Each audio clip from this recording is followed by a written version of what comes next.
Mon invité cette semaine est M. Richard Godon, que nous avons déjà eu le plaisir de vous présenter à cette émission. Bonjour Richard. Bonjour. Richard, tu as une formation en théologie et pastorale et tu t'es impliqué pendant tes études dans diverses activités parascolaires et par la suite dans les hôpitaux où tu as travaillé pendant plusieurs années. Et puis à un moment donné, tu as connu un burn-out, un trou noir. Bien sûr, tout le monde sait que personne n'est à l'abri de ça. Donc, il y a 1 an et demi, en août 91, tu as consulté notre astrologue Yvon Leverrier et par la suite, tu lui as écrit une lettre où tu décrivais tes premières impressions à la suite de votre rencontre. Est-ce que tu voudrais faire pour nous un petit retour en arrière et nous expliquer ton état d'esprit à ce moment-là et le cheminement que tu as fait depuis 1 an et demi? Alors, tu as d'abord pris un rendez-vous avec ce que tu disais, un étranger qui faisait de la psychoastrologie, mais tu pensais qu'au point où tu en étais rendu, ça ne pouvait pas faire de tort. Comment te sentais-tu à cette époque-là? Bon, pour répondre à cette question, c'est pas compliqué. J'essaie aujourd'hui autant être aéré et ouvert, là, ou en tout cas, si je peux dire, prendre la vie du bon côté. Autant j'ai été dans cette époque-là constipé et en un mot, là, déconnecté de la réalité, complètement. Alors, quelle était ton impression à ce moment-là sur ton entourage? Tu m'as dit que tu avais le sentiment qu'on vivait dans un monde assez matérialiste. Oui, un monde matérialiste. Mais pour résumer, disons, ce monde matérialiste, là, je résumerais ça par des lettres, OK? Par opposition à ce que je voyais et ce que, en dedans, moi, je vivais en dedans moi-même. Prenons la lettre A, là, qui est argent, OK? Ça, c'est la société que je voyais, argent, qui mène le monde, tout le kit. Moi, mon monde à moi, c'était aimable, là, pour ne pas dire amour ou amitié, ces choses-là. Ensuite, B, prenons l'exemple B pour boisson. Tandis que mon monde à moi, ben, c'était bonté, beauté, bien, tu sais, faire les choses bien, du mieux possible. Bon. Prenons la lettre C. C pour conquête. Conquête de quoi? De l'espace, conquête de quoi? Du sexe, des aventures, d'aventure en aventure, en tout cas, c'était ça. Et mon monde à moi, ben, pour le C, c'était, je sais pas moi, cœur. Tu sais, celui qui n'a pas de cœur, ben, c'est l'organe principal, non? Ça, c'était mon monde à moi, dans le sens de chaleureux. Bon. Je pourrais continuer comme ça. D, prenons des drogues, toutes les formes de drogue qu'il n'y avait pas, là, tu sais. Puis moi, mon dé à moi, ben, c'était plutôt le don, tu sais, dans le sens de talent, là, tu sais, d'exploiter le talent, pas d'exploiter, mais de donner la valeur des talents des autres, ces choses-là. On peut en donner, puis c'est du matériel, si vous voulez. Puis je me disais, ça n'a pas d'allure, j'aimerais tellement pas m'embarquer dans ce monde-là, j'étais vraiment rendu impuissant face à ça. J'étais écrasé par tout ça, complètement. Tu t'identifiais pas à cette pas du tout. Je voulais me revoir dans l'autre côté d'une autre planète, je sais pas où, en tout cas pas ici. C'était épouvantable. Tu pensais aussi à ce moment-là que la fortune n'a pas de favoris. Comme tu disais, elle n'a que des jouets en surplus. Est-ce que c'est toujours ton impression? Ben, je suis pas contre la fortune. Quelqu'un qui a de la fortune, oui, effectivement, c'est bien beau tout ça, là. C'est vrai qu'il peut y avoir des jouets en surplus, mais si c'est au profit des autres, très bien, j'ai aucune aberration par rapport à ça. Mais c'est par opposition au mot pauvreté. Tu sais. J'ai plus le sentiment que le pauvre peut saisir davantage l'essentiel des choses que celui qui est fortuné. C'est un peu mon côté mystique. Quand j'ai écrit ça, cette lettre-là, c'est mon style un peu, ça. Je me retrouve très bien dans cette lettre-là. Je me dis, ben, j'ai rien contre l'abondance, mais en autant qu'il sache le détachement de tout ça. Tu sais, parce que, hein, on ne sait pas qu'est-ce qui peut arriver le lendemain, mais si on met toutes les œufs dans le même pot, ben, ça fait des omelettes. Hein. Si ça casse, ça demande. Et si on est trop distrait aussi par le matériel, on en oublie l'essentiel. Oui, exactement. Puis on est étourdi, puis à un moment donné, ben, on perd les cartes. Hein. Je sais pas, puis c'est déplorable, cette idée-là. Là. Je trouve ça déplaisant parce que ce n'est que... C'est important, un minimum de confort, mais pas... Prenez un exemple, quelqu'un qui a une maison, c'est bien beau d'avoir sa maison. Bravo, j'ai rien contre ça, qu'on trouve sa personnalité, tout ça. Mais là, pourquoi pas une piscine? Parce qu'il y en a un autre. à côté. Alors, on a tendance, ces gens-là, à comparer. C'est des pièges épouvantables dans ce domaine-là, je trouve. Et là, la piscine, ils ne pensent pas aux conséquences, il faut verser de l'eau. Puis là, ils chialent, là, parce que, combien de temps? C'était une perte de temps monumentale. C'est ça. C'est pour ça que c'est des jouets en surprise. Tu sembles avoir beaucoup réfléchi sur la signification des mots « avoir » et « être ». Qu'est-ce que ton expérience personnelle t'a appris là-dessus? Écoutez, moi, je vais vous reposer cette question-là en d'autres mots.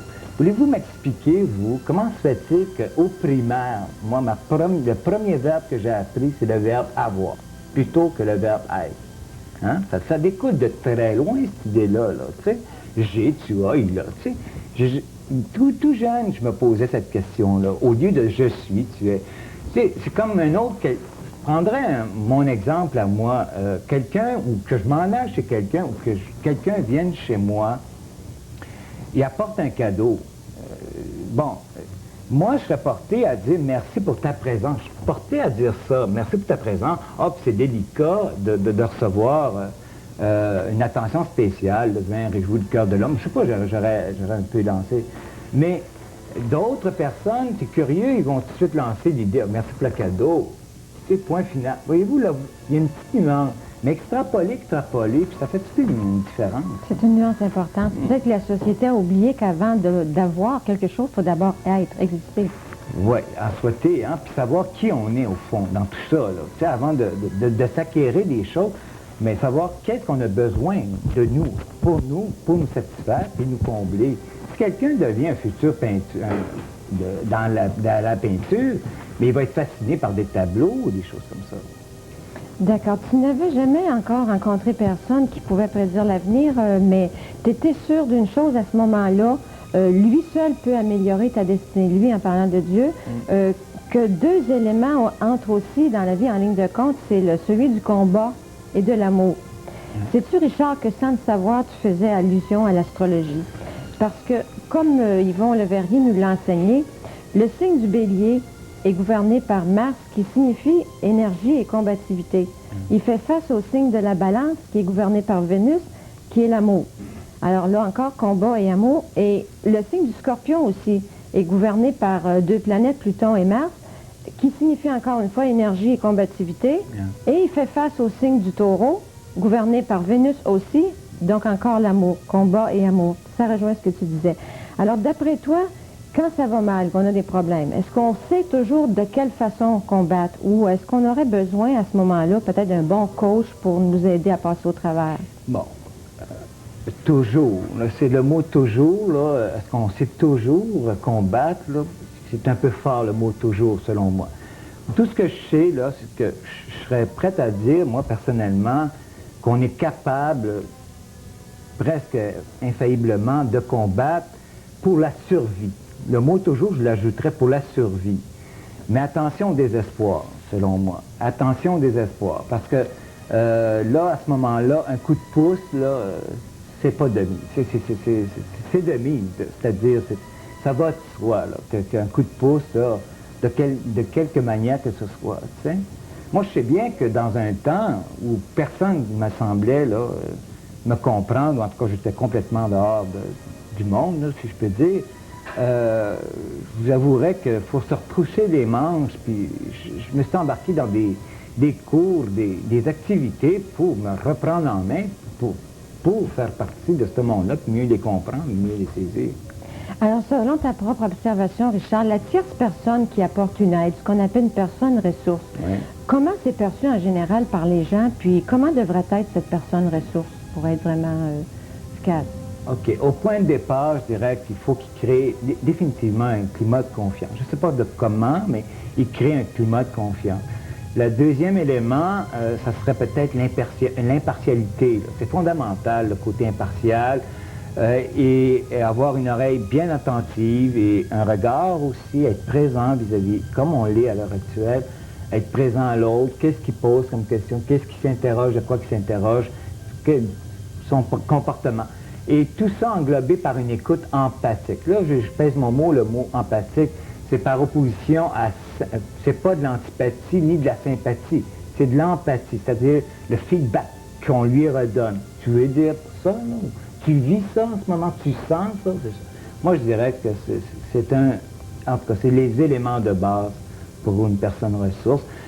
Puis aussi un minimum de vécu, j'imagine. Et peut-être aussi ne pas se porter comme juge, ne pas juger. Ah non, bon, non, tout ça c'est évident, impartial, c'est ça que ça veut dire. Impartial, c'est la neutralité, c'est d'être présent là où il faut être. Si on parlait fatalité, Richard, tu avais l'impression à ce moment-là que la fatalité te suivait comme une ombre et tu avais tendance à souvent regarder en arrière. Ouais. Et après ta consultation avec Yvon, tu as commencé à regarder plutôt en avant. Qu'est-ce que tu as compris à partir de là? Bon, ça c'est un très bon point là, à mentionner, puis là c'est un morceau de moi là, qui est important selon moi.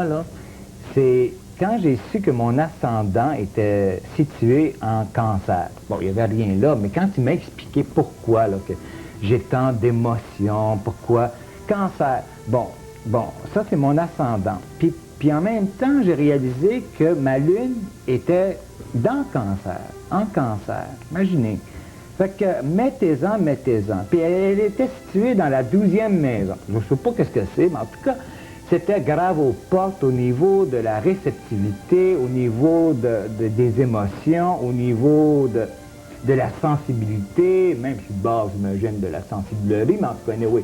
Mais quand même, tu sais, j'en avais, puis hein, c'était plein, ça débordait. Mais c'était pogné de jamais, il faut croire, parce que c'était à l'encontre de tout ça. Alors, j'ai dû m'arrêter, dire, écoute, si c'est ça mon problème, à ce moment-là, alors saisis-toi, Richard, puis dire en fonction au plan émotif et ton plan énergie, là. Tu sais, mets-en pas plus qu'il faut, protège-toi dans ce domaine-là. Et à partir de là, ça opère en dedans de moi une sorte d'autodiscipline, puis le côté fougueux que j'avais, le côté emporté que j'avais, c'est parce que j'avais inconsciemment, j'ai joué pendant 7 ans, le jeu de la victime, si je peux dire. Mais quand j'ai pris conscience de ça, que c'est à cause de mon ascendant. L'ascendant veut dire qu'est-ce que l'autre perçoit de toi, de ton comportement. Alors, moi, je suis complètement l'inverse. Et en plus de tout cela, le yin, qui est femelle, l'emportait beaucoup plus que le yang, comprenez-vous? Alors, j'ai dit, bordel, dans le moment... le côté émotif. Oui, l'émotivité, puis sentiment, puis tout ce que vous voulez. J'avais le cœur comme un édifice, si je peux dire. Mais ça n'a pas d'allure, ça, à ce moment-là.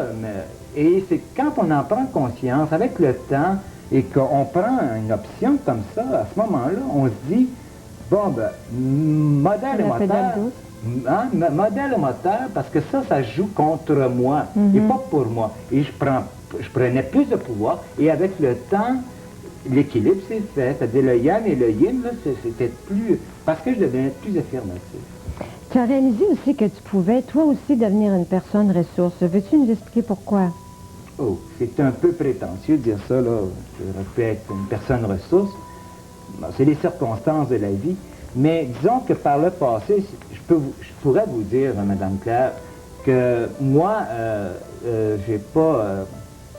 c'est pas par la voie de l'université que je dirais que je deviendrais une personne ressource. C'est beaucoup plus par l'école de la vie. Parce que la somme de choses que j'ai dû vivre dans le passé, à l'intérieur de ma jeunesse, qu'est-ce qui m'a sauvé en étant une conjoncture comme ça? Parce que c'est bizarre, c'est le rayon X en fin de compte, hein, la carte du ciel, là. Et j'ai écouté mes profondes convictions que j'avais en dedans de moi-même. En écoutant mes profondes convictions, je suis devenu un peu rebelle, moi, vis-à-vis de la société. Et j'ai fait ce qui m'apparaissait le plus juste, le bon sens des choses. Et j'aimais beaucoup représenter le monde étudiant. J'aimais beaucoup m'associer à des hôpitaux, aux malades cloués dans leur lit ou dans leur chaise roulante pendant 5 ans. Je travaillais aussi en psychiatrie à Notre-Dame un temps. Alors, toute cette sphère-là, j'ai écouté ce que je ressentais, en fin de compte. Tu écrivais aussi dans ta lettre que tu avais l'impression en 91 d'être un jeune vieux prématuré. 1 an et demi plus tard, Richard, tu me donnes l'impression d'avoir rajeuni. Es-tu d'accord avec ça? Rajeuni, c'est ça à cause de mon déguisement ou quoi? Non.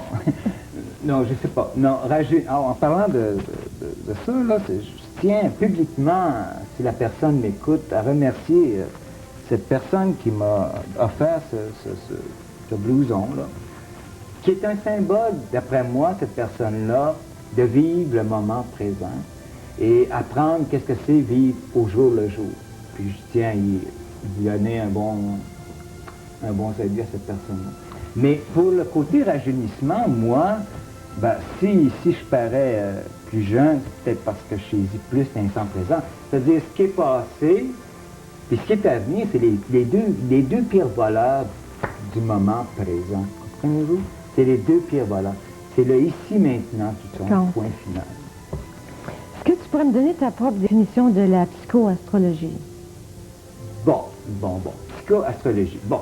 Ça finit tous les deux par logos. Ça, de façon un peu rationnelle, là. Qui dit logos, dit logos. Qui dit logique, dit logos. Logos veut dire science. Science veut dire recherche. Bon, on s'entend à ce point-là. Maintenant, astro. Moi, je dirais qu'astro, bon, c'est les arts, c'est sûr, mais je dirais que c'est l'outil c'est un outil de base. Hein? C'est comme la chiromancie, ou c'est comme, hein, tu sais, la ligne de la main, c'est unique, ça. Bon, les planètes à carte que tu as en dedans de toi, que j'ai en dedans de moi, c'est tout unique. Je sais pas, moi, d'autres choses, je sais pas, moi, la graphologie, ainsi de suite. Tout est unique en soi. Et c'est ce qui fait notre originalité et qu'on est unique aux yeux de Dieu, mais semblable vis-à-vis de tous les autres. C'est donc un outil de base. C'est un outil de base pour l'astrologie, tant que comme bien d'autres. Puis la psycho, ça serait peut-être la manière d'approche. Puis la psycho, ça veut dire science, c'est la science de l'état d'esprit. Comprenez-vous? Alors, si je mélange tous les deux ensemble, ces deux phénomènes-là, moi, mon interprétation, je dirais que ça serait la plus belle méthode, si j'étais un grand médecin, directeur général là, dans la médecine, j'embarquerais ça comme médecine douce, qui n'est pas par excellence. Médecine douce de l'esprit. Oui, médecine douce de l'esprit. Tiens, j'embarque dans votre bain. Lors de ta consultation, est-ce que tu as eu l'impression d'être un patient sur un divan ou quelque chose d'autre? Oh mon Dieu. Patient sur un divan, premièrement, il faut être très riche pour se payer ce luxe-là sur un divan. Non, loin de là.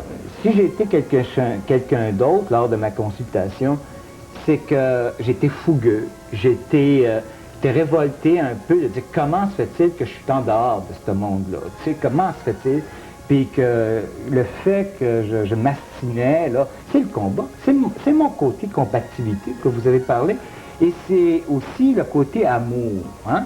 Mais mélanger ça, là, je pense que l'amour fait éclore que la lumière. Puis si on saisit cet instant de dire pourquoi pas m'arrêter, dire, là, voilà, parce que je suis profondément croyant, moi. Puis je me dis, là, je ne veux pas tout mettre dans le paquet, là, c'est-à-dire les astres nécessairement. Mais pour quelle raison, voulez-vous me dire, moi je me disais, pour quelle raison que le rôle de la pissenlit, hein, c'est-à-dire, rien n'est pour rien, dans le sens. Le rôle du pissenlit a sa raison d'être, comme les astres. Alors c'est pour ça que ça m'a aidé à mieux me comprendre, moi, personnellement. Combat et amour, c'est comme deux forces opposées qu'il faut tendre à équilibrer. Oui, tendre à équilibrer, puis savoir dealer, puis de fonctionner en fonction de ta réalité à toi. Alors, Richard, les nuages ont fini par se disperser. Tu es devenu plus clairvoyant, plus optimiste face à la vie, mais tu me disais que tu as dû changer ton attitude vis-à-vis toi-même et vis-à-vis les autres pour en arriver là. Et qu'est-ce que ça a produit comme effet? Ben, j'espère que ça deviendrait contagieux. C'est un feu pieux, là, mais je souhaiterais que ça devienne contagieux. C'est parce que, écoutez, moi, il y a des choses qui me révoltent intérieurement. Regardez, on est au service... C'est épouvantable comment notre société est déranchée un peu, là, je sais pas quoi, là. C'est que maintenant, on est au service de la structure, et non pas la structure qui est à notre service. Prenez les hôpitaux, là, tu sais. Il y a quelqu'un qui est à moitié mort, il ne demande pas, là, il ne check pas, donne-moi ta carte. Hein.